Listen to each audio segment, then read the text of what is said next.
Welcome to the state craft IAS academy.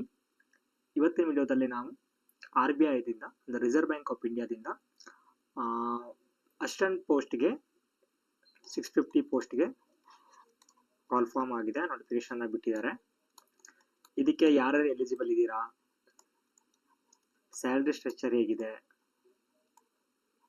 ಹಾಗೆ ಎಷ್ಟು vacancy ಇದೆ, ಏಜ್ ಲಿಮಿಟ್ ಏನು, ಹಾಗೆ ಸಿಲೆಬಸ್ ಏನಿದೆ, ಅದರ ಜೊತೆಗೆ ಎಕ್ಸಾಮ್ ಪ್ಯಾಟರ್ನ್ ಏನಿದೆ, ಹಾಗೆ ಕೊನೆಯದಾಗಿ ಲಾಸ್ಟ್ ಇಯರ್ 2023 ಪ್ರಿಲಿಮಿನರಿ ಏನಾಗಿತ್ತಲ್ವ ಸೇಮ್ ಪೋಸ್ಟಿಗೆ RBI ದಿಂದ ಕಟ್ ಆಫ್ ಎಷ್ಟಿತ್ತು ಅಂತ ನೋಡೋಣ. ಓಕೆ, ಮೊದಲೇದಾಗಿ ಒಂದು ಅನೌನ್ಸ್ಮೆಂಟ್ ಇದೆ. ನಮ್ಮ ಇನ್ಸ್ಟಿಟ್ಯೂಷನ್ ಇಂದ ಯಾರ್ಯಾರು UPSCಗೆ ಎಕ್ಸ್ಕ್ಲೂಸಿವ್ ಆಗಿ ಪ್ರಿಪೇರ್ ಆಗ್ತಾ ಇದ್ದೀರಲ್ವಾ, ಅವರಿಗೆ ಕಡಿಮೆ ಪ್ರೈಸ್ ಅಲ್ಲಿ ಅಂದ್ರೆ 999 ಓನ್ಲಿ 919 ಅಲ್ಲಿ ಟೆಸ್ಟ್ ಸೀರೀಸ್ ಅನ್ನ ಕೊಡ್ತಾ ಇದ್ದೀವಿ. ಟೋಟಲಿ 20 ಟೆಸ್ಟ್ ಇರುತ್ತೆ, 10 ಫುಲ್ ಲೆಂತ್, ಹಾಗೆ ಫುಲ್ ಲೆಂತ್ GS ಇರುತ್ತೆ, ಹಾಗೆ 10 CSAT ಇರುತ್ತೆ. ಓಕೆನಾ, ಅದ್ರ ಜೊತೆಗೆ ಡೀಟೇಲ್ಸ್ ಸಿನಾಪ್ಸಿಸ್ ಇರುತ್ತೆ, 1 ಇಯರ್ ಕರೆಂಟ್ ಕವರ್ ಆಗುತ್ತೆ, 1-to-1 ಮೆಂಟರ್ಶಿಪ್ ಕೂಡ ಇರುತ್ತೆ. ಓಕೆನಾ, ಈ start from the 22nd Feb 2026 ಇಂದ ಸ್ಟಾರ್ಟ್ ಆಗ್ತದೆ.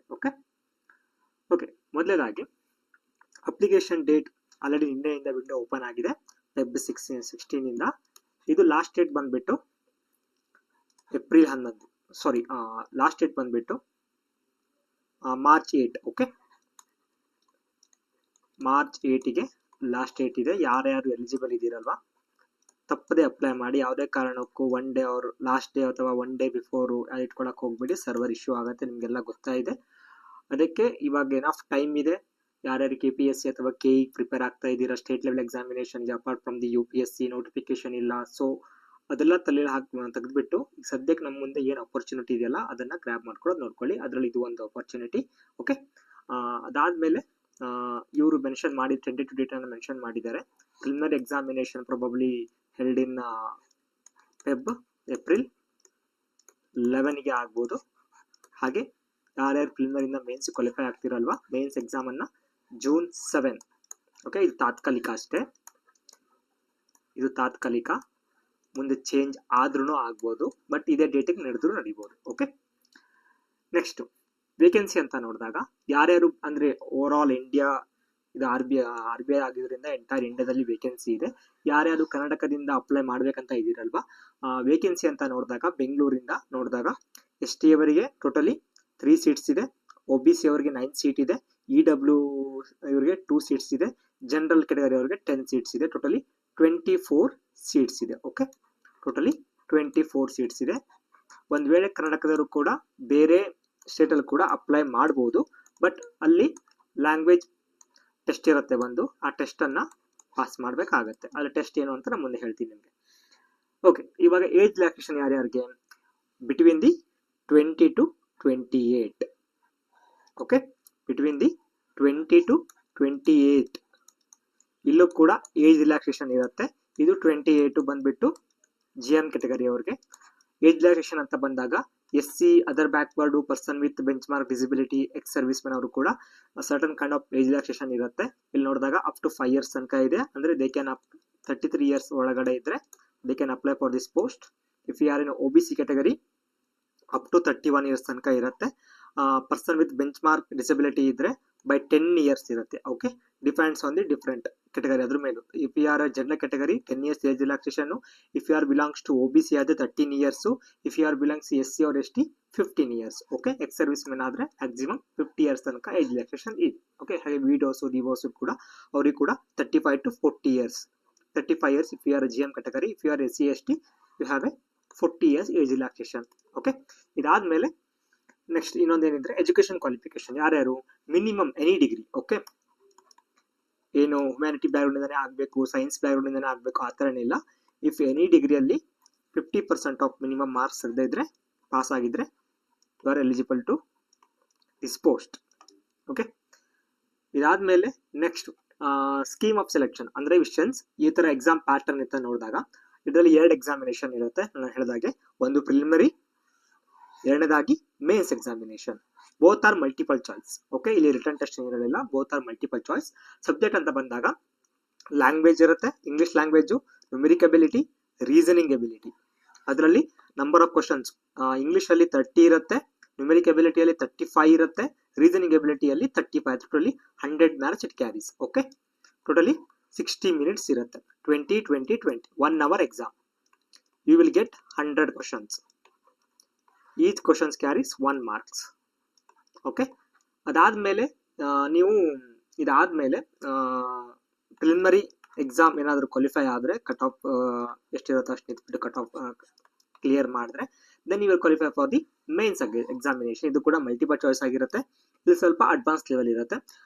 ಟೆಸ್ಟ್ ಆಫ್ ರೀಸನಿಂಗ್ ಇರುತ್ತೆ, ಇಂಗ್ಲಿಷ್ ಲ್ಯಾಂಗ್ವೇಜ್ ಇರುತ್ತೆ, ನ್ಯೂಮೆರಿಕಲ್ ಎಬಿಲಿಟಿ ಇರುತ್ತೆ, ಜನರಲ್ ಅವೇರ್ನೆಸ್ ಇರುತ್ತೆ, ಹಾಗೆ test of computer knowledge. Extra ಏನು ಅಂದರೆ ಕಂಪ್ಯೂಟರ್ ಬರುತ್ತೆ, ಹಾಗೆ ಜನರಲ್ ಅವೇರ್ನೆಸ್ ಕೂಡ ಎಕ್ಸ್ಟ್ರಾ ಆ್ಯಡ್ ಆಗುತ್ತೆ ಕಂಪೇರ್ ಟು ಪ್ರಿಲಿಮಿನರಿ ಎಕ್ಸಾಮಿನೇಷನ್.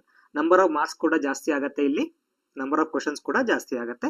ಇಲ್ಲಿ 40 40 40 40 ಟೋಟಲಿ 200 ಮಾರ್ಕ್ಸ್. ಓಕೆ, 135 ಮಿನಿಟ್ಸ್ ಇರುತ್ತೆ ನಿಮಗೆ.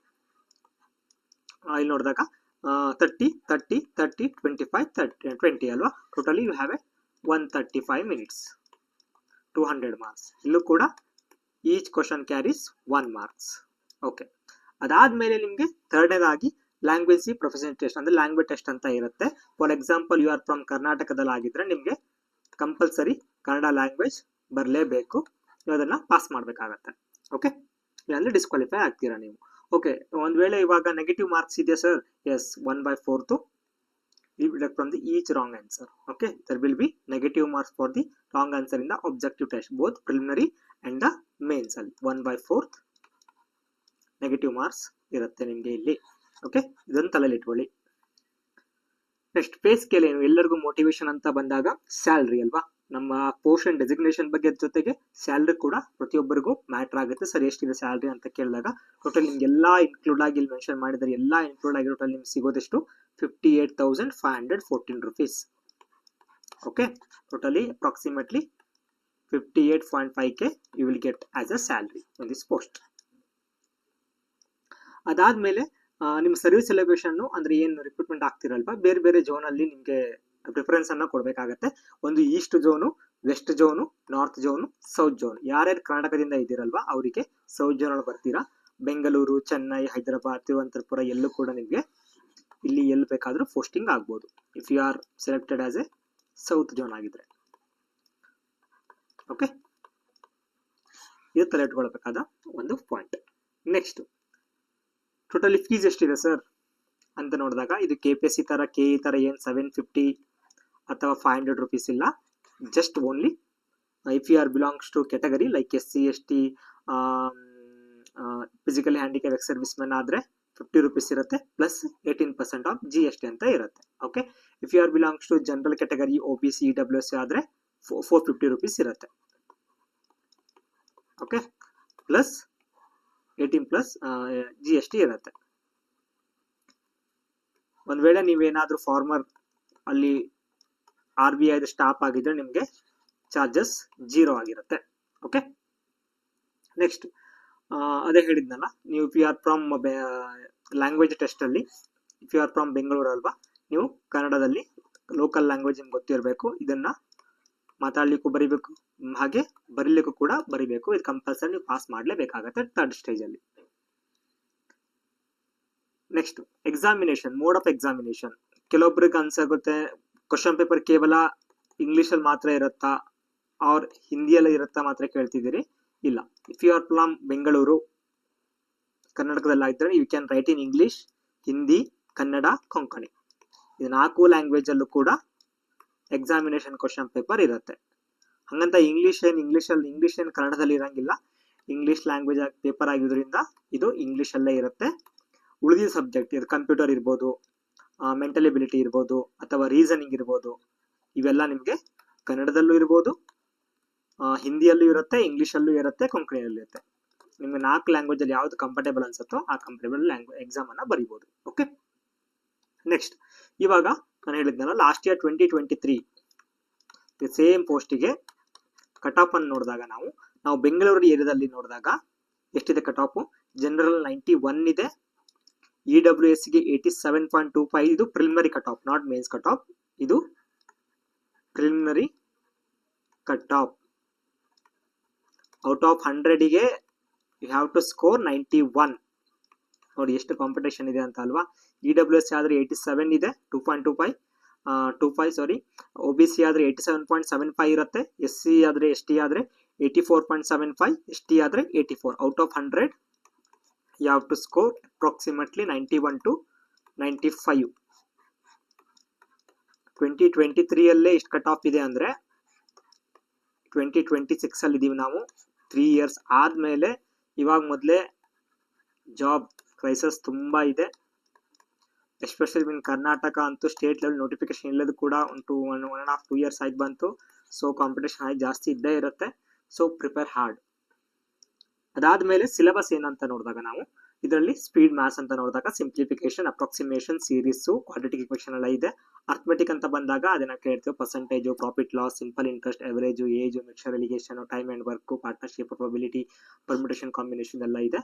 ಹಾಗೆ ಡಾಟಾ ಇಂಪ್ಯೂಟೇಷನ್, ಡಾಟಾ ಅನಾಲಿಸಿಸ್ ಅಂತ ಬಂದಾಗ tabular, line graph, bar graph, pi chart, mixed ಇದೆಲ್ಲ ಇದೆ. ಓಕೆ, ಇದರಷ್ಟು ಮೇಲೂ ವರ್ಕ್ ಮಾಡಿ. ಹೇಗಿದ್ರು ನೀವು ಸ್ಟೇಟ್ ಲೆವೆಲ್ ಎಕ್ಸಾಮಿನೇಷನ್ ಓದ್ತಾ ಇದ್ರೆ ಇದು ಒಂದು ಬಿಟ್ಟು ಇದೆಲ್ಲದಕ್ಕೂ ನೀವು ವರ್ಕ್ ಮಾಡಲೇಬೇಕಾಗತ್ತಲ್ವಾ. ಒಂದು ಎಕ್ಸ್ಟ್ರಾ ಸಿಲೆಬಸ್ ಅಂದ್ರೆ ಒಂದು 30% ಎಕ್ಸ್ಟ್ರಾ ಸಿಲೆಬಸ್ ಬರುತ್ತೆ. ಸೊ ಎನಿವೇ ಇವಾಗ ಸ್ಟೇಟ್ ಲೆವೆಲ್ ಇಂದ ನಮ್ದು ಯಾವ್ದು ನೋಟಿಫಿಕೇಶನ್ ಇಲ್ಲ, ನೋಡೋಣ ಮುಂದೆ ಮಾರ್ಚಲ್ಲಿ ಆಗೋ ಚಾನ್ಸಸ್ ಇದೆ. ಏನಾಗುತ್ತೋ ಗೊತ್ತಿಲ್ಲ. ದರ್ ಇಸ್ ಲಾಟ್ ಆಫ್ ಅನ್ಪ್ರೆಡಿಕ್ಟಿಬಿಲಿಟಿ ಅಲ್ವಾ. ಅದಕ್ಕೆ ಸ್ವಲ್ಪ ಎಕ್ಸ್ಟ್ರಾ ಸಿಲೆಬಸ್ ಅನ್ನ ಕವರ್ ಮಾಡಿಬಿಟ್ಟು ಎಕ್ಸಾಮ್ ಅನ್ನ ಕ್ಲಿಯರ್ ಮಾಡ್ಲಿಕ್ಕೆ ಟ್ರೈ ಮಾಡಿ. ಇದ್ರ ಜೊತೆಗೆ ಕಂಪ್ಯೂಟರ್ ಆಪ್ಟಿಟ್ಯೂಡ್ ಇದು ಆಲ್ರೆಡಿ ನೀವು state level examination, group C examination ಗೊತ್ತಾ ಇದ್ರೆ ಆಲ್ರೆಡಿ ಇದನ್ನ ನೀವು ಕವರ್ ಮಾಡಿರ್ತೀರಲ್ವಾ. ಅದಕ್ಕೆ ಜಸ್ಟ್ ನಿಮ್ಗೆ ಇದು ಉಳಿದಿರೋದು ಕೇವಲ ರಿವಿಷನ್ ಮಾತ್ರ. You have to focus only on this part only. Arithmetic ಮತ್ತೆ ಡಾಟಾ ಇಂಪ್ಯೂಟೇಷನ್ ಮತ್ತೆ ಡಾಟಾ ಅನಾಲಿಸಿಸ್ ಮಾತ್ರ ಅಲ್ವಾ. ಇಂಗ್ಲಿಷ್ ಅಲ್ಲೂ ಕೂಡ ಇದು ನೀವು ಆಲ್ರೆಡಿ ಓದಿರುವಂತದ್ದೇ. ಗ್ರೂಪ್ ಸಿ ಕಂಪಲ್ಸರಿ ಇಂಗ್ಲಿಷ್ ಇದ್ದೇ ಇರುತ್ತೆ, ಸ್ವಲ್ಪ ಅಡ್ವಾನ್ಸ್ ಲೆವೆಲ್ ಇರ್ಬೋದು. ಸೊ ಅದಕ್ಕೆ ನೀವು ಹೇಗಿದ್ರು ಈ ಗ್ರೂಪ್ ಸಿ ಇಂಗ್ಲಿಷು ಮತ್ತೆ ಕಂಪ್ಯೂಟರ್ ಓದಿದ್ರೆ ನಿಮ್ಗೆ ಅಲ್ಲಿ ಸ್ಟೇಟ್ ಲೆವೆಲ್ ಎಕ್ಸಾಮಿನೇಷನ್ಗೂ ರಿವೈಸ್ ಮಾಡ್ದಂಗೆ ಆಗುತ್ತೆ, ಈ ಎಕ್ಸಾಮ್ಗೂ ಹೆಲ್ಪ್ ಆಗುತ್ತೆ. ಓಕೆ, ಅದಕ್ಕೆ ಸ್ವಲ್ಪ advance level SSC paper, SSC ಅಂತ ಕ್ವಶನ್ ಬ್ಯಾಂಕ್ ಅಂತ ಸಿಗುತ್ತೆ ನಿಮಗೆ. ಫ್ಲಿಪ್ಕಾರ್ಟ್ ಅಥವಾ ಅಮೆಜಾನ್ ಯಾವ್ದಾದ್ರು ಕಾಮರ್ಸ್ ಪ್ಲಾಟ್ಫಾರ್ಮ್ ಅಲ್ಲಿ ಹೋದಾಗ ನಿಮ್ಗೆ SSC ಪ್ರೀವಿಯಸ್ ಇಯರ್ ಎಲ್ಲಾ question paper, English question paper, ಅದು ವೆಕ್ಯಾಬ್ಯುಲರಿ ಇರ್ಬೋದು ಅಥವಾ ಸೆಂಟೆನ್ಸ್ ಇಂಪ್ರೂವ್ಮೆಂಟ್ ಇರ್ಬೋದು, ಸ್ಪಾಟಿಂಗ್ ಎರರ್ ಇರ್ಬೋದು, ಎಲ್ಲ ಸಿನಾನಿಮ್ಸ್, ಆಂಟೋನಿಮ್ಸ್ ಇರ್ಬೋದು, ಅದೆಲ್ಲ ನಿಮ್ಗೆ ಒಂದೇ ಕಡೆ ಸಿಗತ್ತೆ. ಸೊ ಅಂತ ಬುಕ್ ಅನ್ನ ಒಂದು ಒಳ್ಳೆ ಪರ್ಚೇಸ್ ಮಾಡಿಬಿಟ್ಟು ಎಕ್ಸಾಮ್ಗೆ ಪ್ರಿಪೇರ್ ಆಗಿ, ಅದು ನಿಮಗೆ ಮುಂದೆ ಬರುವ KEA ಅಥವಾ KPS ಎಕ್ಸಾಮಿನೇಷನ್ ಕೂಡ ಹೆಲ್ಪ್ ಆಗುತ್ತೆ. ಓಕೆ, ಇಷ್ಟು ನೀವು ತಿಳ್ಕೊಳ್ಬೇಕಾದದ್ದು basic necessity of this post. Salary ಬಗ್ಗೆ ಆಗಲಿ, ಕಟ್ ಆಫ್ ಬಗ್ಗೆ ಆಗಲಿ, ಹಾಗೆ ಸಿಲೆಬಸ್ ಬಗ್ಗೆ ಆಗಲಿ, ಮೋಡ್ ಆಫ್ ದ ಎಕ್ಸಾಮಿನೇಷನ್ ಬಗ್ಗೆ ಆಗಲಿ. Okay, this a best opportunity. ಏನಿದ್ರು ತುಂಬಾ ಜನ ಹೇಳ್ತಾ ಇದ್ದೀರಿ ಸರ್ ನೋಟಿಫಿಕೇಶನ್ ಇಲ್ಲ, ಏನ್ ಮಾಡೋದು ಅಂತ. ಸೊ ಇದೊಂದು ನೋಟಿಫಿಕೇಶನ್ ಬಂದಿದೆ. ಅಪ್ಕಮಿಂಗ್ ಅಲ್ಲೂ ಮತ್ತೆ ಬೇರೆ ಬೇರೆ ಸೆಂಟ್ರಲ್ ಲೆವೆಲ್ ಇಂದ ಅಥವಾ ಬ್ಯಾಂಕ್ ಇಂದ ನೋಟಿಫಿಕೇಶನ್ ಬರ್ಬೋದು. ಸೊ ಅದಕ್ಕೆ ಪ್ರಿಪರೇಷನ್ ಕಂಟಿನ್ಯೂ ಮಾಡಿ. ಹಾಗೆ ನೀವು ಇಲ್ಲಿ ಕಂಪ್ಯೂಟರ್ ಓದಿರೋದು, ಇಂಗ್ಲಿಷ್ ಓದಿರೋದು, ಆಪ್ಟಿಟ್ಯೂಡ್ ಇರೋದು, ಮುಂದೆ ನಿಮ್ಮ KE ಎಕ್ಸಾಮಿನೇಷನ್ ಕೂಡ ಒಂದು ಸರ್ಟನ್ ಲೆವೆಲ್ಗೆ ಎಕ್ಸಾಮಿನೇಷನ್ ಮೋಡ್ ಕೂಡ ಚೇಂಜ್ ಆಗ್ತಾ ಇದೆ ಅಲ್ವಾ, ಟಫ್ನೆಸ್ ಲೆವೆಲ್ ಕೂಡ ಜಾಸ್ತಿ ಆಗ್ತಿದೆ. So if you are preparing for this examination, ನೀವು ತುಂಬಾ ಚೆನ್ನಾಗಿ ಪ್ರಿಪೇರ್ ಆಗಿರ್ತೀರ. ಸೊ ಆಟೋಮೆಟಿಕಲಿ ಆರಾಮಾಗಿ ನಿಮಗೆ KE ಮತ್ತೆ KPS ಎಕ್ಸಾಮಿನೇಷನ್ ಕೂಡ ಇಂಡೈರೆಕ್ಟ್ಲಿ ಹೆಲ್ಪ್ ಆಗೇ ಆಗುತ್ತೆ. Okay, thank you student. All the very best for your preparation. Prepare hard. Thank you.